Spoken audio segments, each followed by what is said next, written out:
Gretch? Mitt Romney brushing himself off from his defeat in South Carolina and ready to start swinging again, and his supporters already taking the first shots at Newt Gingrich's record. We all know the record. I mean, he was run out of the speakership by his own party. He was fined $300,000 for ethics violations. This is a guy who's had a very difficult political career at times, and it has been an embarrassment to the party. You remember these times. You were here. So the fact of the matter is, I don't need to regale the country with that entire list again, except to say this. I'm not saying he will do it again in the future, but sometimes past is prologue. And more supporters are expected to use that same line today. So will these attacks against Gingrich work?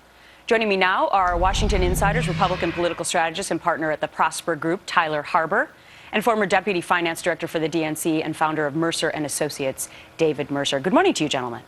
Good morning to you, Gretchen. Tyler, are the supporters of Mitt Romney, many of them from the Washington establishment, are they missing the point here that many of the voters who like Newt Gingrich like him for the exact reasons that he didn't get the endorsement of Washington insiders?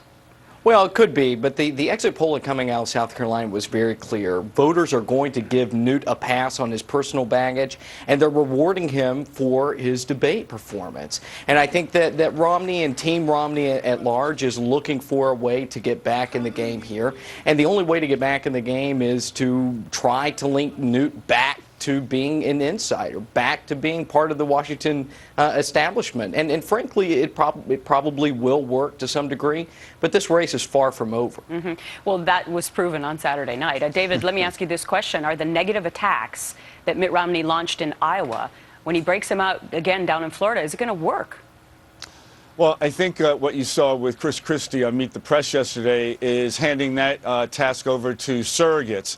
I think what Mitt Romney has to do is to put his own house in order after stumbling into South Carolina. And I'll say this, that with that response to whether he would provide his tax returns or not being quote-unquote maybe, brings an image up to me that suggests that if he were in the Situation Room in the White House being advised by those around him that bin Laden was in their sights, I can't imagine a president or a leader saying maybe we should go or maybe we shouldn't go. I mean, that indecisive only plays to already the perception of him being an equivocator, and if he's going to throw a punch, he better make sure he has his footing in doing so, and I think that's what he's got to do. Well, Tyler, does David have a good point? Because I can see an ad coming that way if it's Romney-Obama. Yeah, well, I mean, you've got one candidate in Romney who's running away from his wealth. You've got the other candidate in Newt who's running away from his political nightmares while serving as Speaker of the House.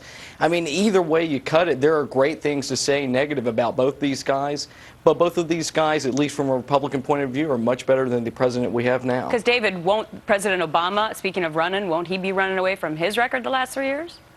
He will not be running away from his record of creating 3 to 3.1 million jobs, or 334,000 manufacturing jobs over the last 2 years that we've been losing for decades. And thirdly, he's not going to be hiding from the record that he's been standing up for a jobs bill that the Republican caucus can't get their head around and only extends a payroll tax cut for the middle class when they're standing by the 2% of the most wealthy behind their tax cut, but won't give them a tax cut beyond 2 months. I mean, I know numbers are numbers, but I think overall in his 3 years as president that he's lost more jobs than have been gained in America. Tyler, I'll give you the last word. Well, yeah, undisputed fact that the economy is still in the tank.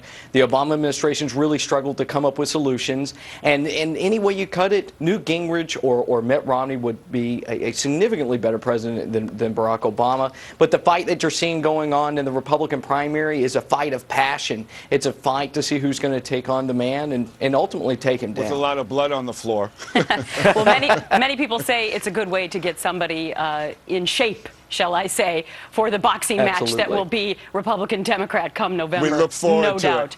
Tyler and David, thanks so much for getting up on a Monday morning. Gretchen. Appreciate it. You're welcome, Gretchen. The courts